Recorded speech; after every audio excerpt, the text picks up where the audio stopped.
Welcome to the PleinAir Podcast. This is episode number 229 with Minnesota superstar Kami Mendlik.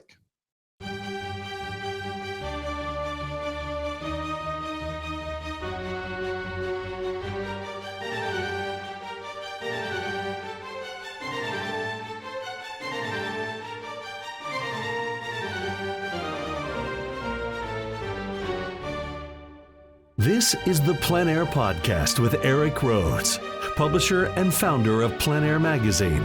In the PleinAir Podcast, we cover the world of outdoor painting. Called plein air, the French coined the term, which means open air or outdoors. The French pronounce it plein air. Others say plein air. No matter how you say it, there is a huge movement of artists around the world who are going outdoors to paint. And this show is about that movement. Now, here's your host, author, publisher, and painter, Rhoads. Well, happy November, everybody. I hope you're doing well. I know November it's a crazy time. What can I tell you? It's just insane. Nobody's happy about anything. Some people are happy, other people are not happy. It's just really crazy. But, the nice thing about plein air painting is we get to escape all that nonsense. I try to just kind of avoid it. I don't put my head into the news. I'm trying to stay off social media a little bit more. I just don't want to be consumed with fear or anger. And as a result, I think it's really nice just to paint, to get outdoors painting. And I hope you're doing the same thing. This is one of my favorite times of year to paint. As you know, I love to paint fall color, and fall color may or may not be gone depending where you are. I was up at Fall Color Week in Maine. All the leaves are probably bare by now. But, when I drove from Maine back to Austin, I could tell that I beat fall in some areas, and some areas haven't even had it hit yet, just barely beginning to hit here. And we have this incredible fiery red tree across the street from my house.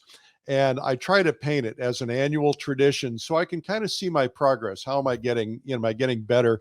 And I try to paint it every year, and it hasn't even turned color yet. So I'm looking forward to that. I'll post pictures on my Instagram or Facebook at Rhoads, and you can travel along with me as I paint the fall. One thing I've discovered, this is just me, everybody's got their own personal preference, but one thing I've discovered is that when I paint fall, my tendency is to want to put all that incredibly bright color, especially if the sun is becoming behind the leaves and it's intense. It's almost like when I see bright green grass when the sun is hitting it, I want to put that intensity there.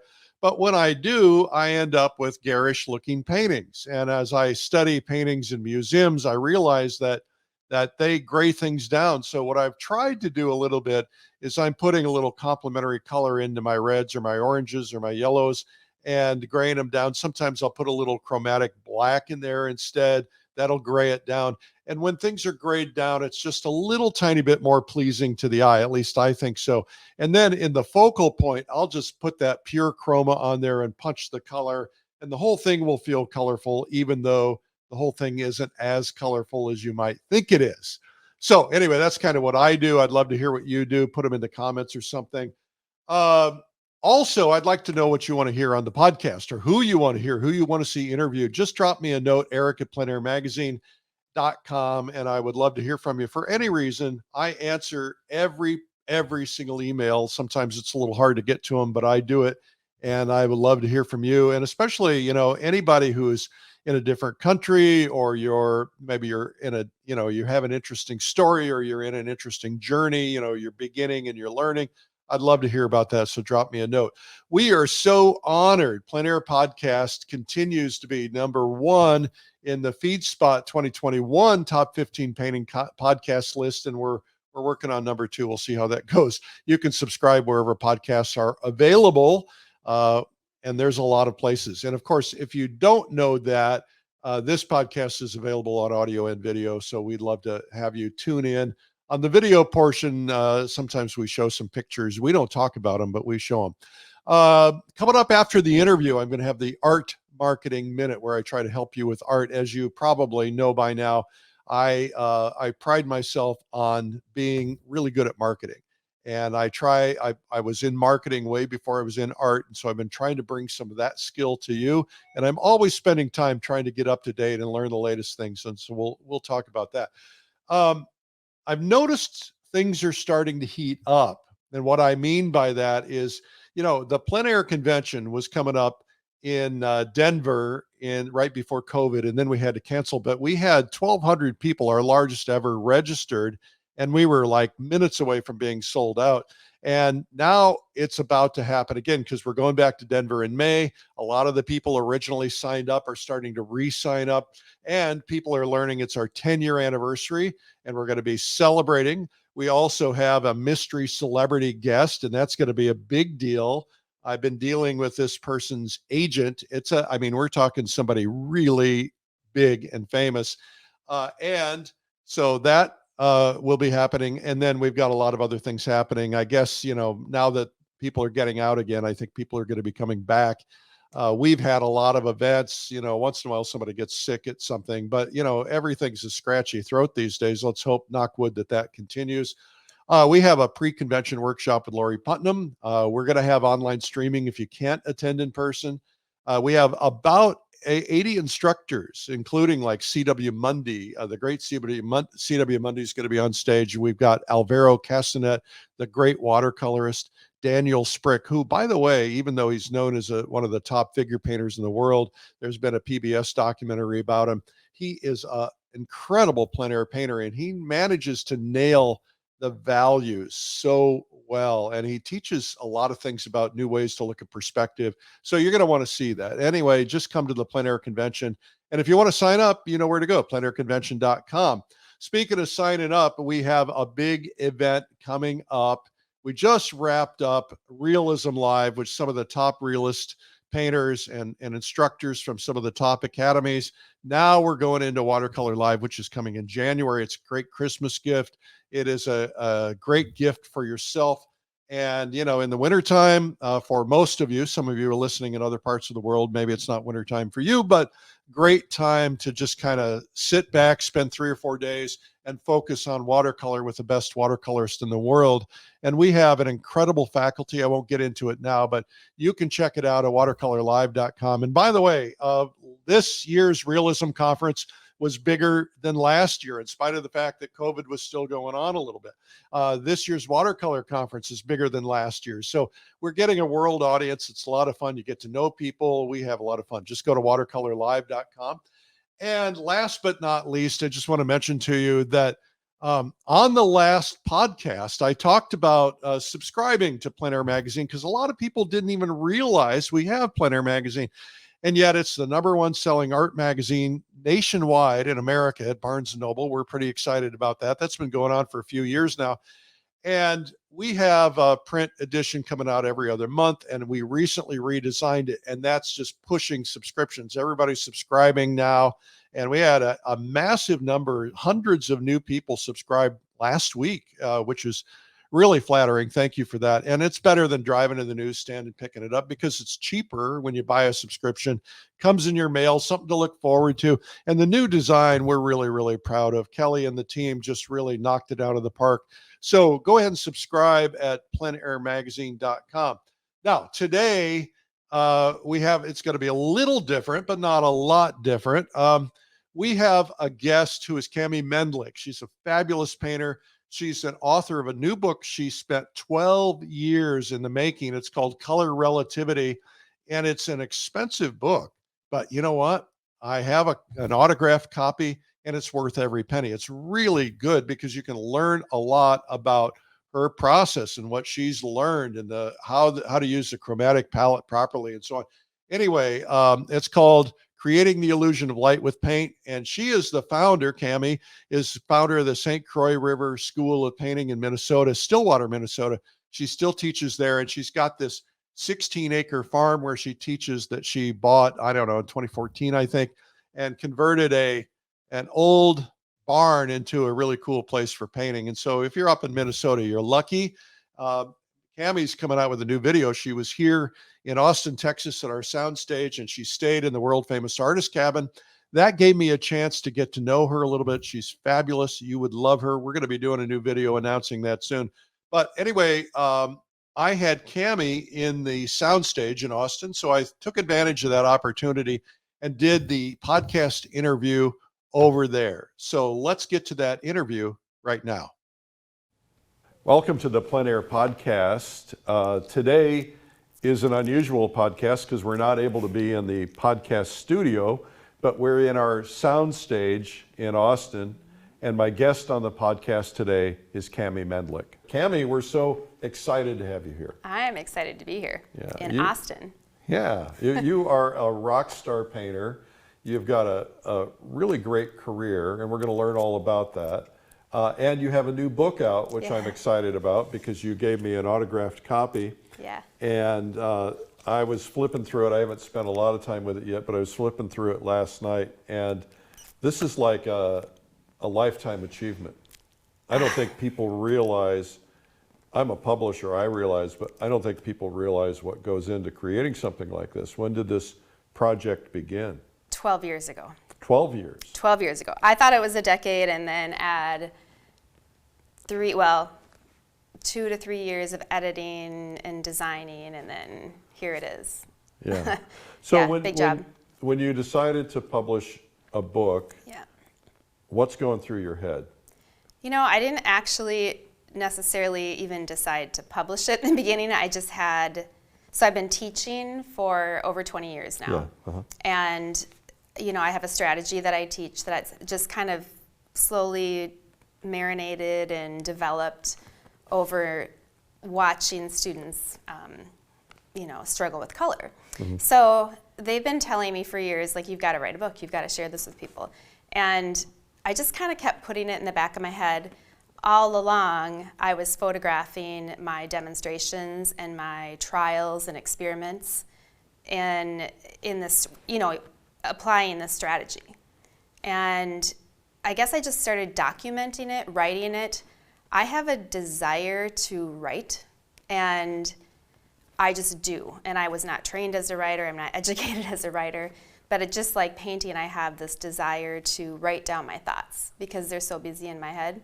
So I just started, doing that, and then just a ton of encouraging from students and collectors and family and friends, and just like, you got to get your book done. So I just kind of kept compiling it over the course of a decade. And then during the pandemic, the beginning of the pandemic, it's big encouragement from people, like sending me links to, different book sites and things like that. And one thing led to another, and ultimately, I actually had a couple publishers that wanted to publish it for me, but I really wanted control over it. Yeah. And I ultimately opened up a publishing company, hired editors, went through that whole process. And then hired a designer, and I wanted it printed in the United States. That was important to me at the time. And for offset printing, it's not print on demand, it's the real deal. And every morsel of the book was very thought after. Well, and what's interesting is as you open up the book, and I'll just show this real quickly, these are photographs, and I assume these are your students. Those are my students. Right. Some are me, but me teaching, but mostly it's really to honor the land that inspires us and the students. So I'm going to use this as a little bit of a guide to kind of talk through some things. But you said that you've developed a process, a system. I'd like to understand that a little bit. Yeah. So just a tiny bit of a background story, I should say, that I am dyslexic. So I was born really, when I reflect now on childhood, I definitely saw the world differently or uniquely. Felt really different, felt really odd. Reading was hard, but seeing colors and shapes was natural. And seeing negative shapes was really natural. I saw negative shapes more than I saw the positive shapes. Like, for instance, I'd see the color in the shape of the sky more than I would see the color in the shape of the trees. And then I go, oh, and there's another shape. So that was natural for me. the reason I circle, back to the beginning is because I strayed away from that, and my strategy is very basic, and it works really well for visual creative people outside of the box. Mm-hmm. And when I found, my people in the painting world and I started teaching, I realized that most creatives, all the painters that I was meeting, and now it's been 1,000 that I've taught, really are similar to the way I think and see. But I don't think it's been articulated in that way. And a lot of similar stories. Maybe they aren't dyslexic, but since I've actually shared this personal part of myself that I'm dyslexic, Which had to be very hard to go through. It's really hard because it's embarrassing. Nothing to be embarrassed about. Yeah, it's just who I am. But it was when I was a child because I had a learning disability, but really that just means that my brain doesn't think just like everyone else's. But Right. That's actually a good thing now. We know that, right? As adults and creatives, and it's good that we are unique and authentic. So I just worked really hard even just to read. I still practice reading just to make sure, because I do readings, for my books classes. on tape must have been a great thing. I love them. Yeah. They're my favorite. I love learning, but I fatigue myself reading, like actual words. So learning is great and my mind is busy. And I'm really good at articulating to my students and finding a way to reach each one. So then putting this into book format was a whole nother thing. But my strategy you asked about is it developed out of necessity and complete passion and desire to help people understand how I was making color and what the process was that was happening in my brain. Because there's so many times that we see people teaching or painting and it looks like this, and that doesn't really teach us. It might inspire us, but it also might deflate us when someone says, okay, so here's how you do it. And you see this physical act, but we know that it's actually more of a brain act than it is just a physical act, because this doesn't actually do it. It's the brain that's guiding the hand to do the thing. Well, it's even more than that, right? Because you're interpreting through your eyes, through your optical nerve into the brain, coming out the arm. It's wild. I think that, what you've articulated is interesting and certainly worthy of a discussion. If Van Gogh had been born today, he'd be on ADHD drugs or something. Mm-hmm. And he might not become who he was because of that. Do you ever think about that kind of thing? I think about that all the time. Do you? Yeah, I wear myself out. I think about that stuff so much. I mean, I just think all of the things that, I can even just think of myself, what I've gone through and learned and had to kind of overcome and to get here is exactly why I'm painting the way I'm painting and that I'm even sitting here. And I think about Monet a lot. I think about Van Gogh. I think about so many of the people that I admire in the past, and what we perceived them to be or what the critics thought. And I'm not a big fan of the word crazy. I just when I think of what they say about, different people say about Van Gogh, I'm like, yeah, no. Because I think that I'm grateful that I had kids so young, because I think they kept me grounded and sane. Because I can go so philosophical and deep, when I get out painting, that sometimes you just don't want to leave it, and just having the real life responsibilities. So you're one of these people who overthinks everything. Oh, totally. Yeah. Totally. We call it, in my family and my friends and students say she's going off on a tangent again. Leads somewhere. Well, you and I know a lot of artists, and I can think of people that that are brilliant artists, but they didn't have the same kind of issues that you had. Yeah. I think of one in particular who was a doctor, who is as scientific and logical and linear and detail-oriented as anyone that I know, yet he has managed to become a brilliant painter. So I don't think what you're saying is you can't really become a brilliant painter just unless you're, you know, kind of a colors and shapes dyslexic type of person. No, I'm not saying that. It's interesting that you say that, though, because this is what's fascinating and what I've learned about myself and people like myself, is that the science part is very strong. It's just that I deal with it differently. And my strategy for making color and the necessity, the desperateness of like trying to teach my students what was going on in my brain is such a system. It's such a strategy, and it's so systematic, and it's so logical, and it's problem solving.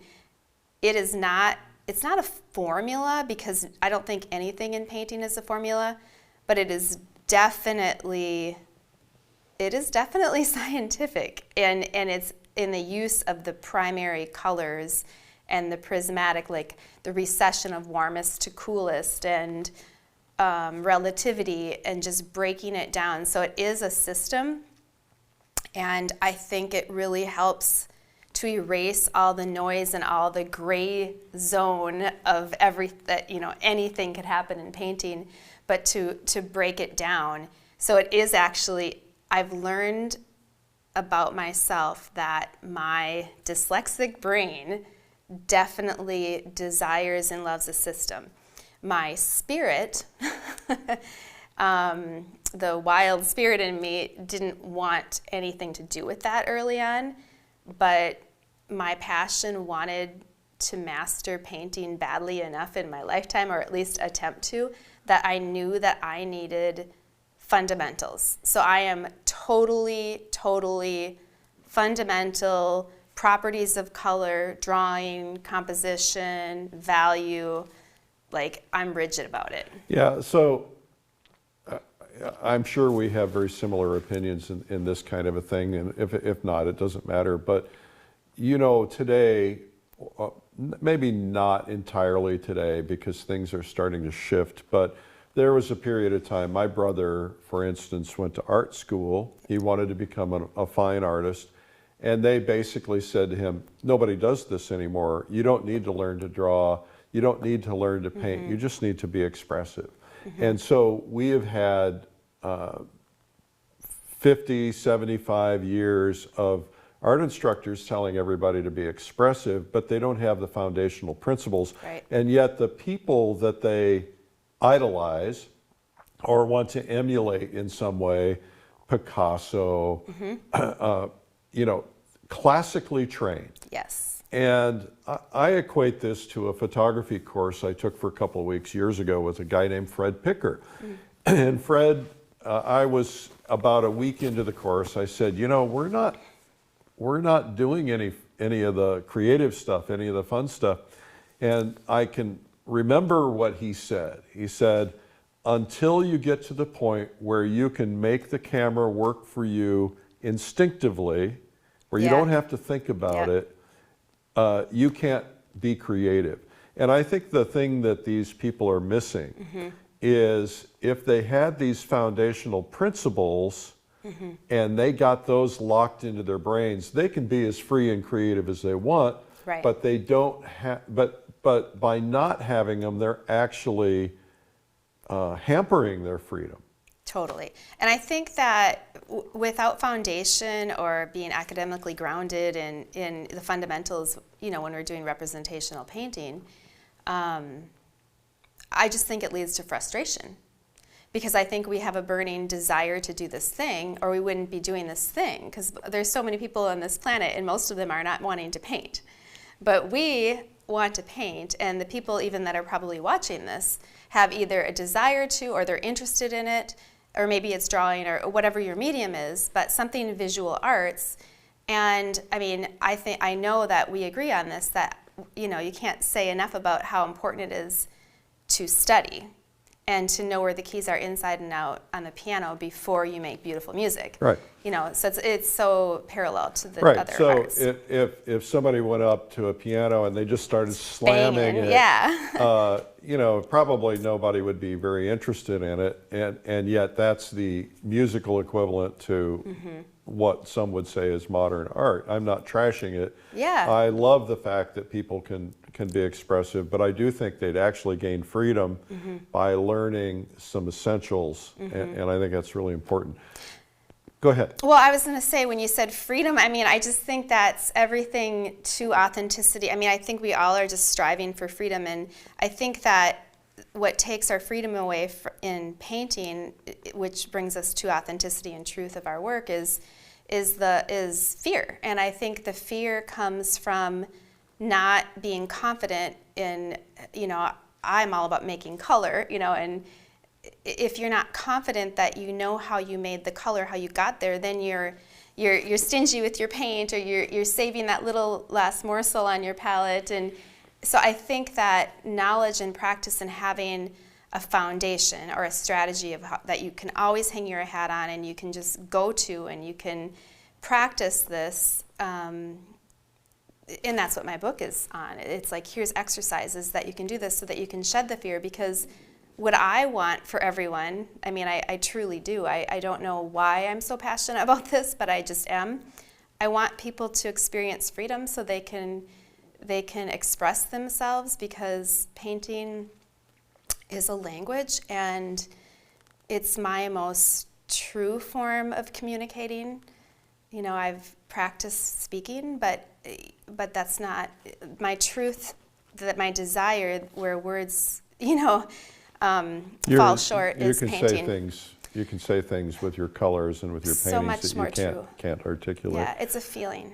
Now, talk to me about going outdoors, plein air painting. When did that begin for you, and how essential is that in your artistic soul? Yeah. Well, I didn't even know what plein air was. I was doing it since I was a kid. So I grew up on a 400-acre farm, and my parents built when I was 4 on the farm, but across the field, a mile across where my grandparents' farm was. And like daily, I would go out, and nobody drew or painted or anything, but I did, and I kept asking for things, and they got me oil paints in 2nd grade, and they clearly did not know that you should not give a 2nd grader with turpentine, but I'm fine. We think. But yeah, so wait, what was I saying? I went off on my ADHD. Well, you were talking about, what were you saying? What was I saying? Yeah. Something, going outside to paint. Yeah. So see? Yeah. Great minds, yeah. So I have been going outside to paint forever. And then, when I was like 18, I met Mary Pettis, and she became my mentor against her will at the time. I just wouldn't go away. How did you meet her? I met her. She used to be a wildlife painter. Yeah. And I just was like. She lived in your area? Yeah, she lives in my area. We live in the St. Croix River. We live 25 miles from each other. And I think I was just a little bit of an annoyance at first, but I met her and I just idolized her, and I was young and she was young too. But I just kind of latched on basically and wouldn't go away, and finally she's like, all right. She's not going away. What a great mentor, though. Yeah, what a great mentor. She's such a good painter. She's such a brilliant. And she was teaching classical realism at the time. So she was part of the Atelier. The Atelier. What was Richard Lack. Richard Lack, Yep, right? Yep. And then she opened up her own atelier in Osceola, which is across the river. Right. So Minnesota, Wisconsin, and there's a St. Croix River. So that's where I studied. And she found out about plein air painting by taking who invented the Soltec again? What was his name? Wilcox. Wilcox. So she went out, and this is when workshops kind of first were a thing, because they really weren't. I mean, and it was a big deal. And she went out there, and she was like, you can paint a painting in a day. because I was painting paintings for like 9 months, like using the cuttle bone and, site size. What's and a cuttle bone? A cuttle bone is like, I think it's a shell. I think it's like soft, and you can buy it at the pet store, and the birds like pick on it and get the calcium. Yeah. But it's like the softest, very softest, like a sandpaper. But it's a cuttle bone. It's natural, and it's like a spongy white kind of soft shell thing, and then you rub down, like you sand your painting. So you get a little super so smooth. it's perfectly smooth. Like it was like forbidden to have any bumps of paint. Well, because in that academic realism movement that really started in Minneapolis for America, it did. Everything had to be perfectly smooth. You were never allowed to show a brush stroke. Yes, fat over lean. I mean, like little sable brushes. I mean, I painted a crystal cut vase with like, I think it had 1,700 cuts in it. Oh my. Yeah, seriously. I mean, how would I know that? Because I painted each and every single. Insane. Yeah, right? It did. It did that to me, and I thought, I'm done. I'm just done. But I would just get obsessed with it, and then we painted silk flowers because flowers wouldn't last that flowers wouldn't last 9 months. And we had to like dust off our set because, every day. So that's what I did with her. And then she starts painting outside, and she's like, if you know Mary, I mean, she's like exuberant, and she's like running through the fields with her hands in the air, and you can paint a painting in a day. Look at this, and there's just paint. And well, that had to be life-changing for her. That was life-changing for her. And I was so young that to me, I'm like, okay, makes sense. It didn't seem, because I had already been doing it, because it was a free model. I mean, the trees, I was curious. But then I learned it was called PleinAir. Yeah.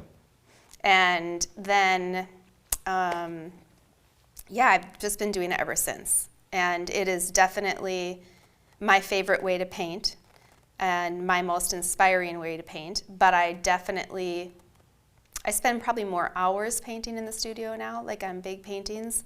But my inspiration and information is always from my plein air work. But the critical part about that is that getting that sample from life. And this is something that studio painters typically don't understand if they've been a studio painter their whole life. Right. Obviously, I'm promoting Plein Air because of PleinAir magazine, but once you've painted outdoors as much as you have, you can paint from a photograph and make it feel like it was painted outdoors. Yeah, because we're not really using it as the information and inspiration. It just might be a little bit more reference if we're confused about what that broad stroke was on a 8x10 that now we need. I can't paint from a photograph. Yeah. I can paint from a study that I've done outdoors and do a bigger studio painting. But to me, photographs just don't inspire me. Maybe once in a while if I want to get an angle of a sail or something and, go back to a reference. But it's really that idea of light and form being so different in person than what you see on a photograph, because a photograph compresses they try to get all the range of light in there so it blows out the skies, or if you get the sky in focus, then it blows out, it darkens the foregrounds. There's a slight curvature in a photograph that most people don't realize because right, the drawing is up. So when you're getting that sampling outdoors, it matters. It really. So is this an essential that you encourage your students to do? Yeah. So we work from life, even if it's so. I just feel like working from life, even if it's not outdoors, is essential. And especially, my whole jive in life is painting color and always practicing drawing. But when we're painting, we're always drawing and scale, proportion, measuring. But we will work from still life, and we'll work outside. And then we also have exercises that we turn our plein air pieces into like larger pieces. So it's essential. I just think, I think people are just missing out on a big experience. Yeah. If they're not experiencing it. The one thing that when I started painting, and I love color, and I wanted everything to be colorful. And there's a misperception at that stage, I think that a lot of us go through, maybe all of us go through, and that is that everything is bright and garish, and those oranges are just popping out, and when I look at your work, it feels colorful, but it's not distasteful. It's elegant. Thank you. And that's got to be hard to figure out. I think realizing that everything that we experience seeing is a tertiary, and tertiary is gray. So that's where it's a complicated thing. And when you're talking about how, when we're beginner painters, we want everything to be super colorful. I think of Robert Henry and his book where he says color cancels out color. And I used to just grapple, like, what color cancels color? And I totally get that. So it's like you need... So that's complementary color. I think what he's referring to is a grave color. So like a tertiary, it's all about color relativity, right? Right. So if you have a grayer color next to a more saturated or chromatic color, then you don't need as much of the saturated or color that's more chromatic or secondary. It looks more, the relationship or the manipulation of the tertiary next to the secondary, the primary, makes it look even more alive and colorful. So, for me, and in the book I talk about primaries, secondaries, tertiaries. Primary is yellow, red, and blue. A secondary, and a lot of people don't, this is so basic, but I think it's important to talk about the basics because it even refreshes our advanced painter minds to remember, like, oh yeah, this is actually kind of basic. Yellow, red, and blue are primaries. Secondaries are any color made out of two primaries. So we've got orange, and we've got purple, and we've got green, because they're 1 + 1 is 2. And then a tertiary is any color that's made of 3 primaries. And I think the problem in making too, like you said, garish color or too gray or flat color is that there's not the opposing, and people first go and they make garish color, typically. And then they realize, oh, I want to subdue or settle this, or I want to get the nuances. And then they start making what some people call mud because they mix the 3 primaries or use just a bunch of colors that they don't know how to use, and they're graying it too much, and then the work goes flat. Yeah. So I think there's... Mud can be beautiful, though. But see, that's why I say some people say mud. I just don't think there's an ugly color. It's just probably next to the So wrong I used to take, I'd go to books of paintings, and I would copy the paintings, interpreting them the way I saw them, the way I thought they were. For instance, a row of trees and bright green grass, and I'd make that bright green grass, like chartreuse. And then I started going to the museums and studying, and that's when I realized that these paintings weren't bright at all. They weren't as I would define colorful, that they were really gray paintings with color interspersed, but there was something about the juxtaposition of the color combinations that really made those colors vibrate. Does that make any sense? Totally. Juxtaposition, the one color next to another creates the illusion. It's like, I remember years ago, you have these little moments in time where someone said something to you, and someone said, painting is just an illusion, like this isn't real, it's just paint. And I was like, what? But it is, it's like here we have yellow, red, blue, and then we can make this, and then we can trick the mind to think that looks like the last moment of sunlight glistening on water on a reflection, and like we think it is. And that, like yellow or white or whatever, isn't even white or yellow. It's like a 2.5 on the value scale. I mean, it's just this manipulation, right? Like we just manipulate colors to create this illusion. What do you do? You mentioned the value scale. Yep. What do you do with your students to help them learn values? Well, I guess first, in case somebody's watching that might not know, would you explain what values are? Sure. Yep. So typically, painters are using, most painters I know in the representational painting world are using a 9-point value scale. And you should have a odd number value scale, like 1, 2, 3, 4, 5, 6, 7, 8, 9. What is a value scale? I could show them in my book. No. Okay, Well, so a value scale is a range of light to dark. Light to So dark. typically they're using white to black, and then it's an even scale or step of values between white to black. So white being your lightest that you can go and black being your darkest. In the middle, and the reason we want an odd number is because in the middle is mid-tone or half-tone, mid-range, mid-tone. There's a few different words for the same definition. If you have a 9, 5 would be half-tone. And 5 is really useful to have as your palette as well, because you can use it as a tool. like a mid-tone gray palette. Right. And the important thing is to have your mid-tone palette actually be mid-tone, because sometimes they're a little darker and then it can throw your color off.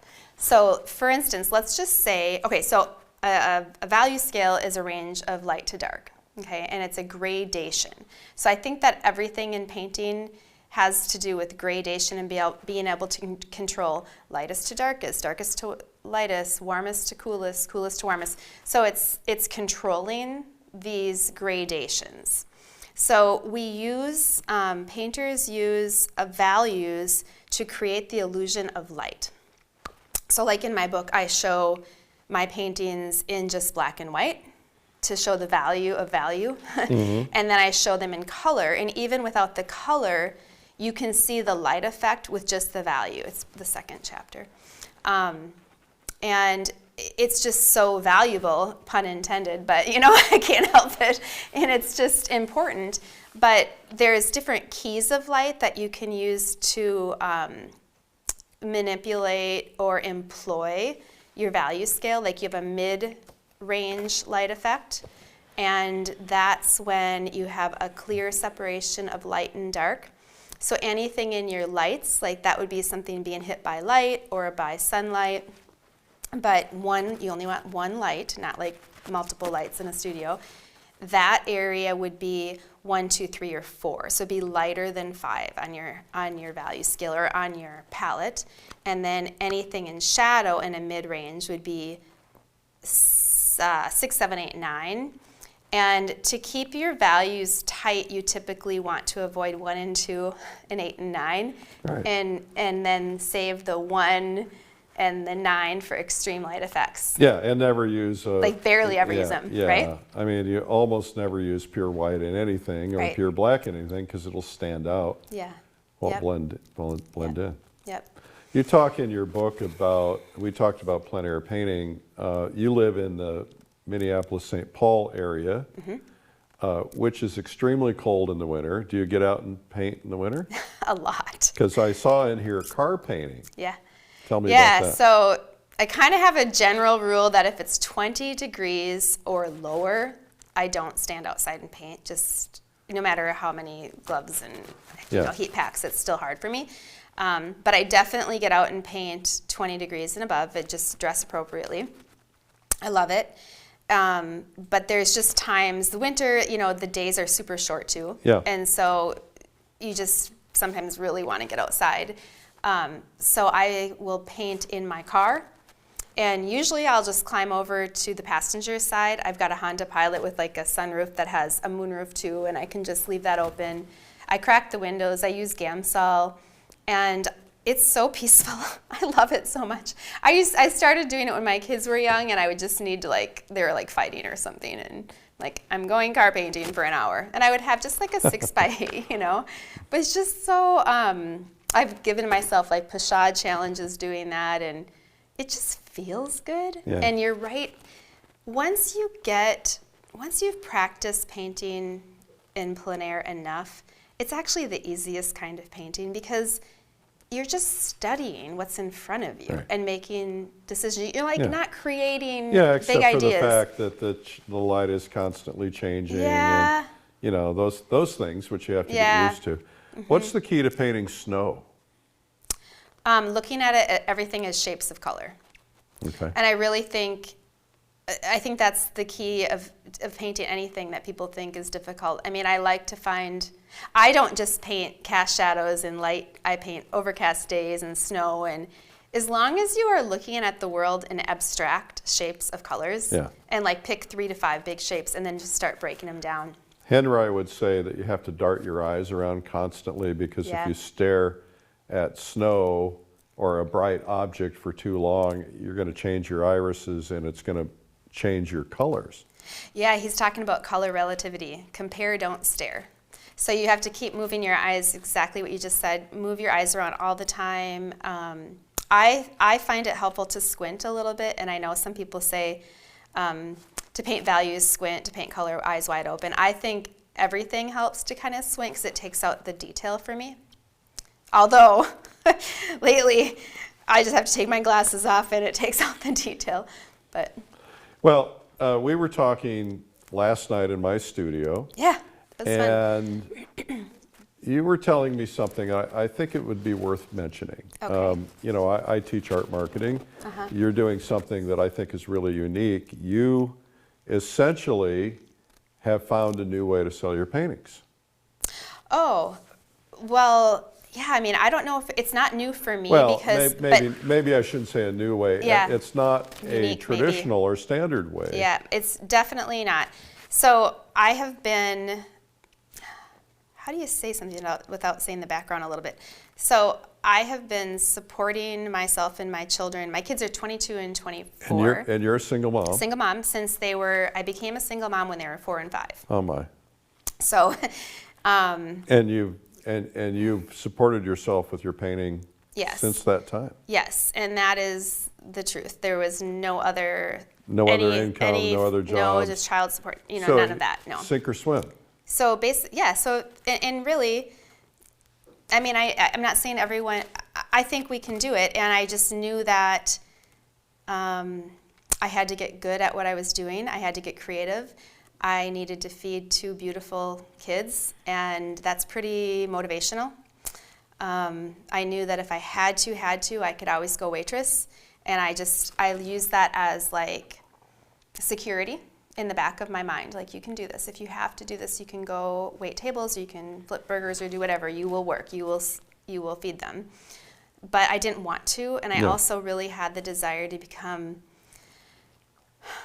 I just had the desire to say what I wanted to say with paint the best I could say, which meant I needed to get better. And so I was teaching. For a long time, I was framing when I was in my 20s, framing other people's pictures, and then I ended up stopping that, luckily. And then I had gone to a show many years ago, and I was in galleries and everything like that, but I spent a lot of time and money and like energy shipping paintings, and I love galleries, so don't get me wrong, I'm all for good galleries, and I wish we had more good galleries, but I also spent a lot of my very valuable resources, which is my time and money, dealing with the galleries and shipping, you know, so and then not getting a great return. So I went to a show in the Galleria, which is in the Twin Cities, a kind of upscale area of the Twin Cities. Jeff Larson, who I just really admire greatly, he had a show, and he would have an annual show in November and rent out this space in this Galleria. Kind of a pop-up. Yep, like a pop-up, and that was, and I had heard, I'm not going to say numbers because I can't know that. I mean, I can't know for sure. Can't reveal it. But very good, very like, wow, he did that, and he just would paint to have, you know, this one show a year. And that's what he did. More than a year's salary, probably. Really good, really good. Yeah. And I'm like, I'm doing that. That's what I'm doing. That makes sense to me. And so I started doing that, you know, and I started inviting local people, and I did it well, and I had my strongest work, and I had things framed, and I didn't discount. I've never discounted a painting in my life. Like, no, that's just not a thing. And I had good advice that your prices can just only slowly go up, and you never want to discount them, and I just kind of stood by that. And I understand the reasoning behind that too, that people our collectors are believing in us and investing in us, and it feels disrespectful for me, it feels disrespectful to them who have bought my paintings so that I can keep painting tomorrow and feed my kids and everything, to say now what you bought is worth less than it was last year. So I just always stood by that and grew, and I still grow. And so I have one annual show, and I just had my annual show book launch event September 23rd, just of this year, and we had 350 people. We opened the doors at 4, we closed the doors at 8. At 3:15, people started lining up. We had almost 200 cars. So I have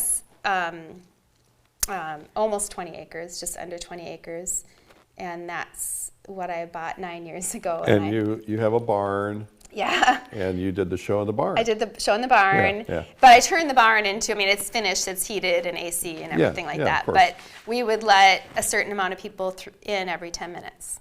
Oh my, so it creates urgency. Yes, and we had a record year. Oh, excellent. It was great. See, I think that's brilliant. Yep. Yeah, that was smart. So I want to touch on a couple other things before we wrap up. Best advice on how to learn how to paint or how to get to the next level. Best advice on how to learn how to paint. Well, read my book, I know. I mean, watch my video. I'm serious, but Well, you should be. You I should mean, be proud of it. I've only spent 12 years. No, just kidding. No guilt or anything to come from that. I just think having a regimen. I think community is important in having support. I think I give my students and people that I mentor a tip to have Sundays be check-in nights. So even if you don't have a spouse or someone to check in with, either find a buddy or check in with yourself, write it down. But usually we know our week in advance on Sunday, and write it down. Decide what time of day is good for you. A lot of people, Eric, have full-time jobs and are wanting to do this too. And I can really sit here and say, I was raising 2 kids and trying to make a living. There is part of it that I had to make a living, and part of it I wanted to get good. I think the best way, if you are limited in time, you can make time and you chunk it apart. And I think if you did like 60 minutes a day, 5 days a week, find that 60 minutes a day working from life. I think that's the first step to getting better. And you can find it. You can make it. You may not spend 2 hours watching TV at night, or you may get up an hour earlier, but you can find it. You can. Yeah. And I hear that from writers and poets and people that are their kids are little and they get up at 4 in the morning and go in a closet and write for 30 minutes for themselves, or so we can do it if we want it. We just have to make it happen now, because this is our precious life. Well, and you recently had a very tragic event in your family, and that has, I don't know if you want to share that or not, but that has changed the way you think about your timing on everything. Yeah, I'll try to. It's been almost 4 years, and we'll see. My sister at 38 was killed in a car accident. I'm so sorry. Yeah, thank you. And actually, she's a big reason that I really finished this book. So it's been done for quite a while, but excuse me for a minute.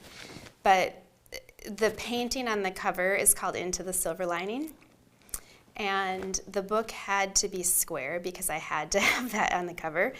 And that Into the Silver Lining is very symbolic, and I'm sure you can imagine the meaning behind that. Mm-hmm. But also just really realizing that this is our life right now. We're in it, and whatever those dreams or things that you have that you want to do, we just have to, or changes we need to make that are hard changes, because I just want to say also, I think sometimes, some of us that are even in social media a lot, and here I'm painting this and everything is so great and beautiful, and it is, but I think it's also important to say the truth that it's also hard, and sometimes we have to make really hard changes to have the life or create the life we want. Mm-hmm. And I really think we can do that. Well, we have this tendency to say someday. Yes. And this is a pet peeve of mine, because I'm like, always trying to push myself and better myself Yeah. and take risks and do things, schedule things to look forward to, because you just don't have any way to predict when you run out of time. Right. And when you experience something like you did, it really reinforced it for you. Yeah, because we really know that we have this time. I mean, I've always been kind of in tune to that, probably more than some people, but then when you're little sister, like that just it doesn't make any sense. And then you're going, okay, so this is fleeting. Yeah. And then you learn, but then you have to learn to be in the moment. You know, like this is special. Just like I'm no longer just trying to get through things. I'm grateful for, you know, this conversation. Well, and you know, a mentor of mine said, you know, we're always looking forward. We're always looking at what's next, but once in a while you have to turn around and look the other direction and realize, you know, I was lamenting about needing a bigger house or something. Yeah. And then I looked back and I thought about all these crummy apartments that I stayed in that, you know, filled with cockroaches and things that, you know, I was hoping someday to get to the next level. Yeah. And then I look at what I have now and I go, wow, I don't really need any more. No. But I think living in the moment, you know, the nice thing about painting is that even when you're struggling, even when you're frustrated, you're still painting. It's still a good day if you painted. That's right. Yeah. If you painted, it's a good day. That's what I always say. I know. Speaking of that, there's a thing I tell my students. I'm like, okay, so here's the deal. You're never going to get there. And they're like, what? Because they're like coming to hear how they're going to get there. I'm like, and that's a good thing, because why would we show up tomorrow? Yeah. So like we're here we are, and there's always a place to grow, and we don't know how long we're going to be here, but this is what I am so, so grateful that I'm spending my life doing. So I want to ask you one other question, and that's a single mom question. Yeah. Because I get this question constantly. Yeah. I want to paint. I'm raising kids. Sometimes they're not single moms, but Yeah. you know, they're dealing with a husband, or Yeah. sometimes it's a single guy. But usually it's like, how do you manage it? How do you do it? And not only that, but to take the time to paint, to take the time to get good, to Yeah. take the time to make a living. What's your best advice? My best advice is, well, I think it's to never lose sight of that passion and belief in yourself. Like that if there's a desire to do that thing, which is to paint, I know that this is true, that there's a reason for it. And it is really hard to be a parent. It's hard to be a human sometimes. But so I would say, even people who have spouses that are supportive, even that, I mean, not even, but that's hard. Like, there can be hard things, but my best advice is to communicate with your children. Like, from the beginning, I have told my kids, Mama's gonna paint for 60 minutes, and here's an egg timer, because we didn't have like a cell phone, we had like a telephone, you know, Yeah. with the cord and stuff. I'm like 90, no, I'm just kidding. But I would set the egg timer and I would communicate, because I think so often we have self-induced guilt and we say, I can't. Right. I can't do this. I can't do this because I have this. But it's prioritizing. And it's not prioritizing painting in front of family. Family, for all of us, is definitely first. But everyone and everything in our life suffers if we don't do something for us. And for painters, it's painting. And it's getting to the easel, have your stuff set up, and then the other excuses. I don't have a space to paint. I did not have a space to paint. I was broke. Like, my kids and I were eating ramen noodles and crepes like 5 nights a week. And nobody was unhappy. I mean, I was probably scared, but they were not unhappy.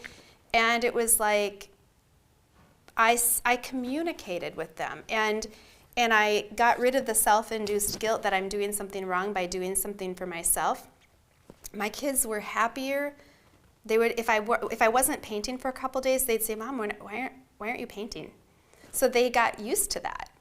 And so I think just communicate, communicate. And even if you have a spouse and, you think, oh, I can't do that. Or I think that people think it's selfish. Selfish isn't bad. I mean, if you're not going to take care of yourself, who is? Some of the best life advice happens when you're getting ready to take off in an airplane and the flight attendant says, put the mask on yourself before you put it on others. Exactly. That's such a necessity in order to care and love and take care of anything in our life, including our people. Yeah. Communicate. Yeah, we have so many people who attend our events or our online events, Yep. and they're caregivers for husbands, wives, children, Yeah. etc. And they always talk about, I just can't take any time, and yet when they take the time, they're better at what they do. They're more tolerant, they're more patient, they're happier because they're at least getting a little time in doing what they love. Right. And I just don't think there can be any excuses. I mean, of course, one day someone throws up and you can't, whatever that is. But I want to add something to this too, because for many years now, it has been known in the painting world, and my students and different people know that I've been a single mom. And I felt like it was really important for me to share because I've reached a lot of people and just to let them know that they're not alone and they can do it. So that's a good thing. But now my kids are 22 and 24. Financially, my paintings are doing great. I'm in a really comfortable place and I'm so grateful for that. And my kids are just both moved out and they're doing their thing, and I have all this time. And I have most of my friends are married. And I also want to just say that, and they have supportive spouses. I also want to say that that can be a hard thing too, because there can be guilt, self-induced guilt. I mean, with the exception of abusive, situations, which I know there are. But in general, the people that I know aren't in that, but they have self-induced guilt, and they also have all the time in the world. And that can bring its own set of challenges, for sure. And feeling like I can't do this because he or she needs this, or again, the selfish thing. And again, I just say it's communication. And I've seen marriages grow so strong from us having these dialogues and conversations about communicate. They tell them what you want, tell them. Yeah, well, and in my own case, I've said, a day without painting is like a day without oxygen. And oftentimes I'll be sitting in front of the television with my wife because I want to share that time with her. Yeah. And she'll say, go out to your studio, go paint. And to me, that's kind of like permission. And I think we've communicated and understand that. So I think that's great advice. Well, Kami, thank you so much for inspiring us and for teaching us so much. And I'm looking forward to getting into your book, Color Relativity, and also looking forward to so many other things that you're doing. So thank you for your time today. Thank you. I'm just grateful to be here. Thanks Great. for everything you do. Well, our guest today is Kami Mendlik, and I'm Eric Rhoads. Thank you for watching. Well, thank you, Kami. It was a pleasure getting to know you, and I hope you guys enjoyed that. She's got a lot to offer. As you can tell, we kind of really got into her soul on this one.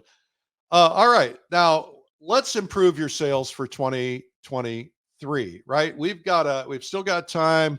It's time to work on yourself and work on your sales. If you're an artist who wants to sell more art, we have artmarketing.com. You can go there for ideas. I have a book. You can go there for ideas. We have a lot of stuff going on, and I teach sometimes at the conventions and so on. So anyway, this is the Marketing Minute. Let's get into it. This is the Marketing Minute with Eric Rhoads, author of the #1 Amazon bestseller, Make More Money Selling Your Art, Proven Techniques to Turn Your Passion into Profit. My goal here at the Art Marketing Minute is to answer your questions so that this is more about you and what you need and what you want. You can upload a question at artmarketing.com/questions, or you can email me, eric@artmarketing.com. And I love to get your questions. My producer, Amadine, from France, always reads the questions. Amadine, what have we got? So the first question is from Sophia from Miami, Florida. Your art marketing advice is great. A problem I have is the offers received on Instagram have been from buyers that want to pay by check and do not want to pay through my website where I feel more secure. I should one know whether or not a buyer is honest and not a scam. I don't want to lose sales, but I don't want to be giving my home address or personal info to strangers. Through my website, credit cards and PayPal are accepted. All right. Well, I think that's a really great thing. First off, you should know, Sophia, that there's a massive scam that is going around, and I get emails about once, twice a month. They're always different people, always different names, but they always say the same thing. They say, "Hey, I was looking at your website. I love your artwork, and my anniversary is coming up, and I thought I'd buy a painting for my wife. It's a surprise, and I'd like to buy that from you. Can you reach out to me and contact me, and we'll work it out?" So the way that scam works, the way I understand it, I may have it wrong. First off, they oftentimes send you a check, and sometimes that check is just not a legitimate check, but they want you to ship that painting. So the first thing to think about is it's probably a scam. If it feels like a scam, it's probably a scam. Secondly, is if they're paying by check, you want to make sure that you go to the bank and that you hammer that check. In other words, you get it cashed beforehand. And you also need to find out from the bank what happens if the check ends up not being good. Does it come back on you? What does that work? I think the scam is that they actually send you a check, you actually cash the check, and they send you a check for too much money, and then you end up going, wait a minute, you sent too much money, and then you send a check back somehow. And I'm not exactly sure how it works, but what I do whenever I get these, I forward them to the FBI. There's a email you can forward them to. FBI probably doesn't have time to look into it, but they've got their own issues. But I think you want to just kind of probably avoid those things. Now there are going to be things that come through that are real. The trick is, if you're selling on Instagram or Facebook, you might get a private message, and the question is it real? And I'm sure these scammers are going to figure out how to do it through those. My guess is, the best thing is, if you don't want to accept checks, just don't accept them. And if you're going to lose a sale, okay, that's okay. If you want to accept checks, then maybe get a PO box and nobody knows your address, or have it mailed to a friend, or something like that. But I think the thing you got to figure out is how to get that cash in hand, that check cashed before you ever send off the painting, and make sure, of course, you're collecting your shipping and handling costs and everything else like that. Now, the reality is, we sell a lot of paintings in a lot of different ways. Now, I'll tell you a quick story. I was in a big show in Annapolis at a gallery there, and it was from our Cuba trip, and I sold quite a few paintings in that trip, but I didn't sell them all. Well, this collector reached out to me, and he said, I was at the show, I bought a couple paintings of yours, but I would like to see what else you've got from Cuba. And so I sent him pictures of what I had from Cuba, and he said, okay, I'd like to buy that one. And so we worked out a transaction, and I don't remember how he paid for it, but so I sent it to him, and I remember when I sent it to him, I enclosed a little note, and I enclosed actual photos. Remember those? Actual photos of the other paintings. And I said, because you bought one before and because you bought this one, I will give you one of these two, or either of these two, at a 20% discount. Just let me know. He ended up buying them both. And that was pretty cool. Now, this can happen in any situation, but I look at things, I always say, look, I have someone who's interested in me. I have a buyer. How can I turn that buyer into a collector? And so you're always looking at ways. And, what you oftentimes will go someplace and they'll say, hey, because you bought this, we'll give you this at a discount.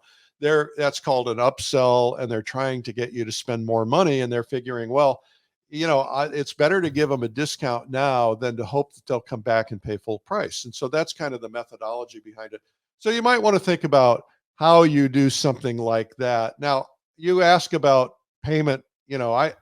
I like to have PayPal, when possible, Apple Pay, when possible, lots of alternatives. There's a bunch of places now. PayPal, for instance, you can buy it and then you can make payments, and those payments, you don't have to wait for them to collect them. You get your money up front, but PayPal collects the money.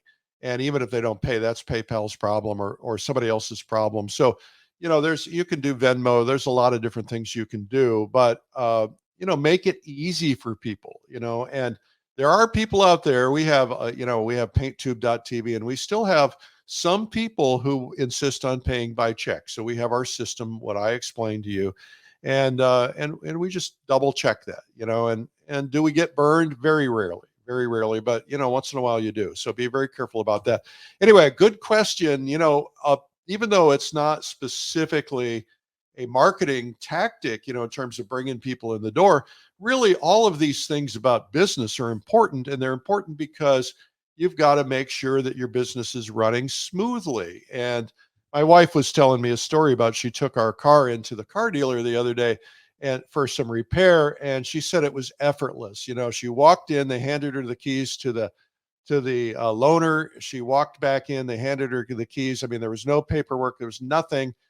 They had all that figured out in advance, and that's wonderful. I called a client the other day, my doctor, actually. I called my doctor and I wanted my prescription renewed, and I didn't even have to give my name. They knew me because my phone number popped something up on the string, and on the screen, and they said, "Are you still on this percentage and this prescription?" I said, "Yes." They said, "Okay, I just clicked the button. I'll renew it. It is going to this pharmacy, right?" Yeah. Okay, Amadine, what's our next question? Our next question is from Trey from McMinnville, Tennessee. Can you share helpful hints on mentally preparing for your first PleinAir paint-out competition? How to let go of insecurity and fear of not being good enough? Well, I know Trey. Trey is a doctor, and he's a plein air painter, and he's been studying a lot with Bill Davidson. They've become great friends. As a matter of fact, he's a good friend of mine. He's become a really good painter. And because I've been watching him study relentlessly. So he probably have nothing to be worried about, Trey. But here's what I think. When we first started creating videos, the first one we did was Max Ginsburg, the great artist in New York. Max at the time was in his 80s, maybe early I think in his 80s. And Max said to me, "I'm a little nervous." And I said, "Well, that's understandable. You're on camera, you got lights, all this other stuff." And he says, "Well, I've been practicing for 5 days." He said, I said, "Max, you've been painting for 65 years. Why do you need to practice for 5 days?" He said, "Well, within a couple of days, you lose your hand-eye coordination." He said, "You got to practice all the time." He says, "But I wanted this to be good. So I practiced portraits 5 days in a row to make sure, and I practiced talking. So I'm going to make sure that I had my act together." Trey, I think the best advice I can say to you is your confidence comes from being prepared and being practiced. I know plein air painters, if they're going to an event, let's say they're going to the Laguna plein air, they may go to Laguna 2 or 3 days before the event starts and scope out where they're going to paint and find those locations and paint smaller paintings of them, or maybe same size, and they paint them 1 or 2 times just to make sure they know the landscape and they feel good at it, and it gives them confidence. And it's a great way to make sure that you're practiced, well rehearsed. If you stop a couple of days, when I go to my my event in the Adirondacks, paint the Adirondacks, and I usually haven't painted for a week or two, sometimes longer. And when I first start out, first couple of days, I'm really making a lot of mistakes. But by the third day, I'm rocking it. And all the things that, I have to remember, I'm remembering. And that's the value of practicing right before you come in. Even if you're practicing at home, just practice. It'll give you confidence. Now, nervousness is actually a good thing. All the research says nervousness is beautiful. Now, fear and anxiety, not beautiful, but nervousness is okay, because nervousness makes you grow. It makes you want to get better. It helps you. It forces you to push yourself out of your comfort zone. And when you get out of your comfort zone, that's where the real growth occurs. Now, let's talk about, you didn't ask this question, but I think this is something to think about. If you're an artist who is doing a tent show, an art show where there's a lot of tents, or you're at an outdoor art show, or you're in an art show in a auditorium for Christmas or something, or, you're at a plein air paint out, here's some things that you can do. First off, if you're at plein air paint outs, they all have rules, and there's certain things you have to do. There's a lot of stuff going around about people who are breaking those rules, and everybody knows who they are, and I've even been asked to do articles and been given names. Now, I would never do that to somebody, but there are people who abuse the systems. And so, for instance, there are a couple of people who went to plein air paintouts, and as you know, at plein air paintouts, they stamp the back of your canvas so you can prove it was painted there, not pre-painted. And a couple of artists actually glued those panels over another panel and put them in a frame that they had pre-painted and tried to get away with it, but got caught. And so they've been asked never to attend another event. And by the way, they tell everybody else, and then those people say that I'm not bringing this person in. So your reputation is everything. So don't do stuff like that. Don't play games like that. It's just not worth it. The other thing is pricing is really important. And there are people who go into these events and they look around and they say, okay, I'm going to price my stuff at half of what everybody else does. And they get all the sales and nobody else gets any sales. And then, it's good for you, but the reality is you've destroyed your reputation. You got to be part of the team. And so be careful about stuff like that. But in terms of when you're at an event, here's what I look at. First off, I'm at an event and I have, let's say, 5,000 people coming through the event, and there's 30, 40, 50 painters there, or booths or otherwise. And how do I get them to pay attention to me? Because I've got to stop them in their tracks long enough to get them to pay attention. Because you're walking through an art show and you're just your eyes are darting around, and then something grabs your attention and you stop and you look. Now at that point, then the point at which they stop and look, you need some kind of an engagement mechanism. What is an engagement mechanism? The goal is you've got to get them to go deeper, right? You either want to get them inside your booth, you want to have a chance to talk to them, or you want to figure out how to get them to contact you or to get their email information. There are a lot of different ways you can do that. Now, I used to teach people how to do trade show booths because I was expert at that. And a simple trick is I would put a bowl of wrapped candy with a little sign says free, help yourself. And I'd put it inside the booth at the back of the booth, but you could see it from the front. And people would walk in and they'd take a piece of candy. Now, there's a thing called the law of reciprocity.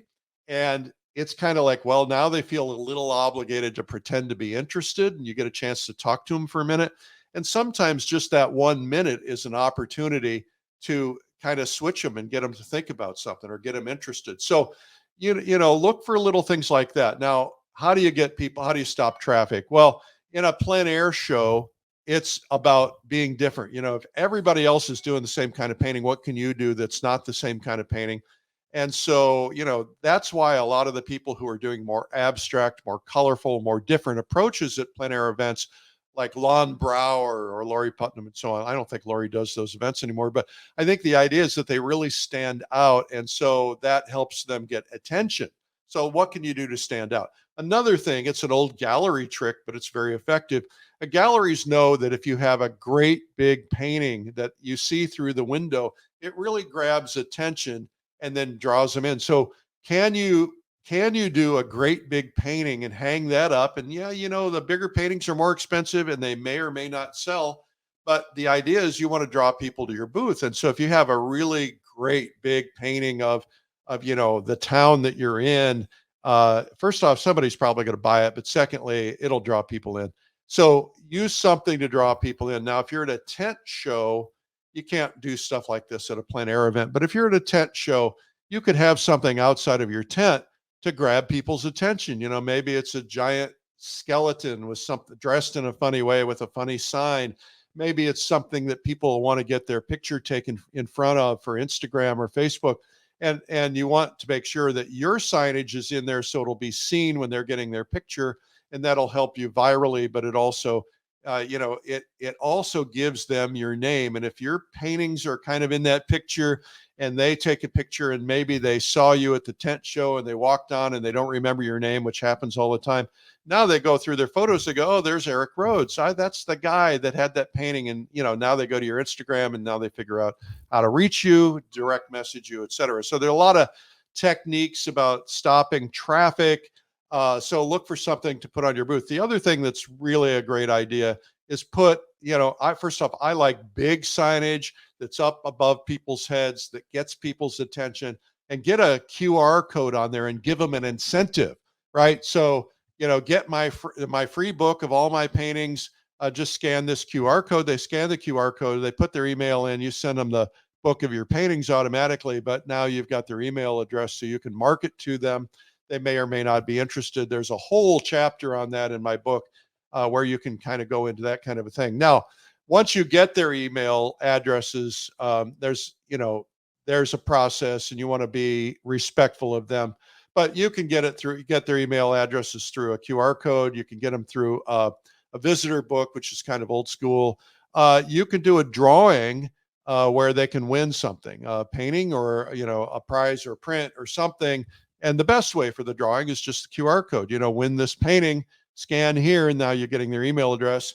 And you give away a $50 print. It's not a big deal, and you get their name and email. If you live in that town and you're marketing to that town, it's always a good thing. But even if you're looking for a way to get to plein air collectors, throw a QR code with a message in a frame and put it up with your paintings if you're allowed, and that's a really good way. Now, how do I get people to buy if I'm in a live environment?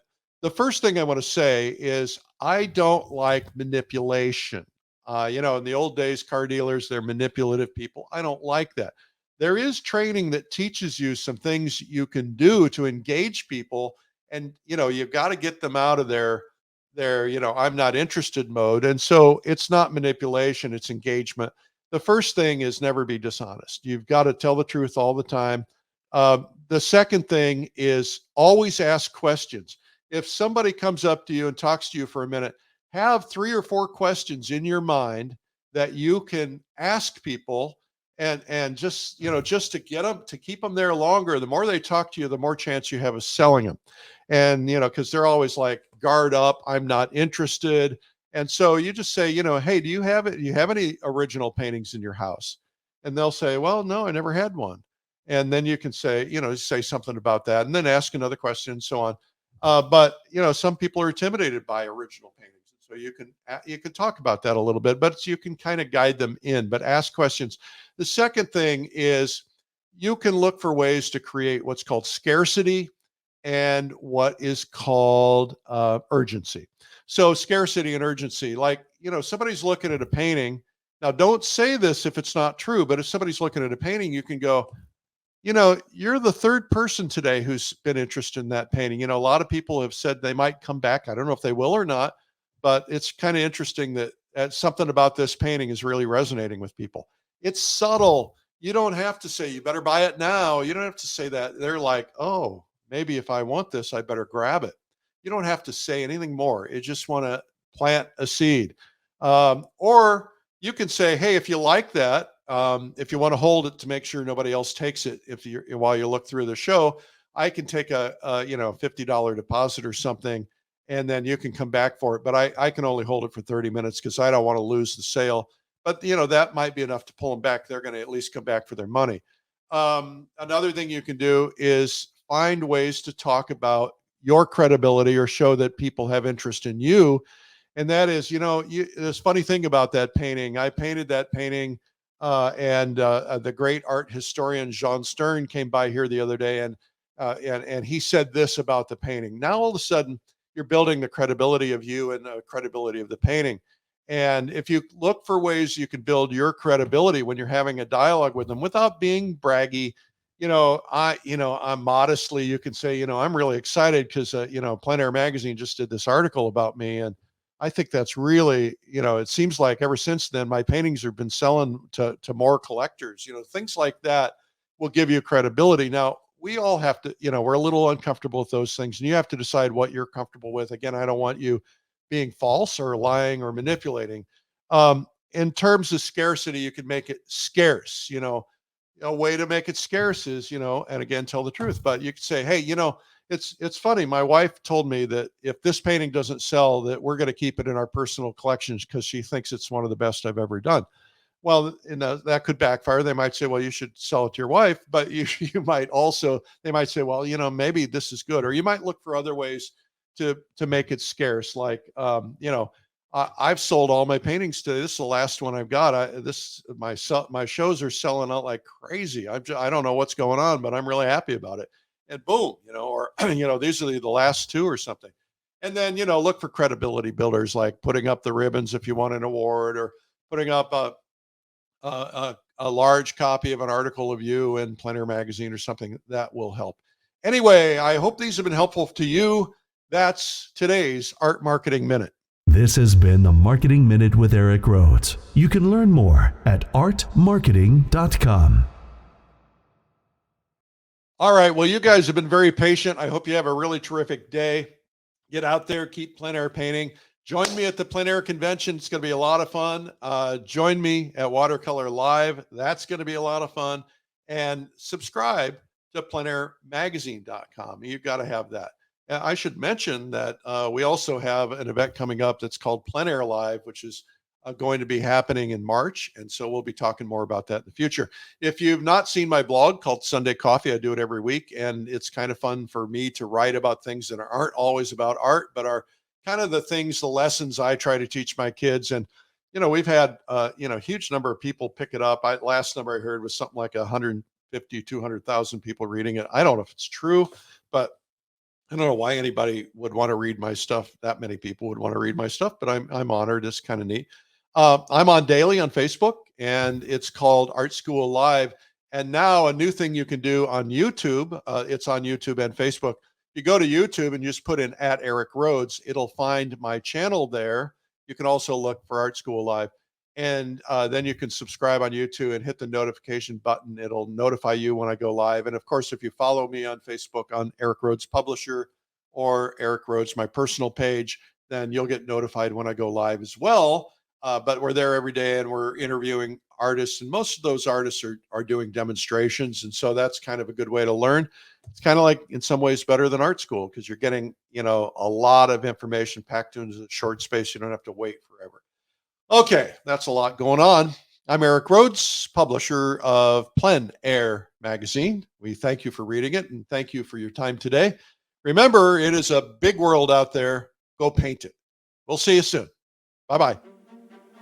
This has been the PleinAir Podcast with PleinAir Magazine's Eric Rhoads. You can help spread the word about plein air painting by sharing this podcast with your friends. And you can leave a review or subscribe on iTunes so it comes to you every week. And you can even reach Eric by email, eric@pleinairmagazine.com. Be sure to pick up our free ebook, 240 plein air painting tips by some of America's top painters. It's free at pleinairtips.com. Tune in next week for more great interviews. Thanks for listening.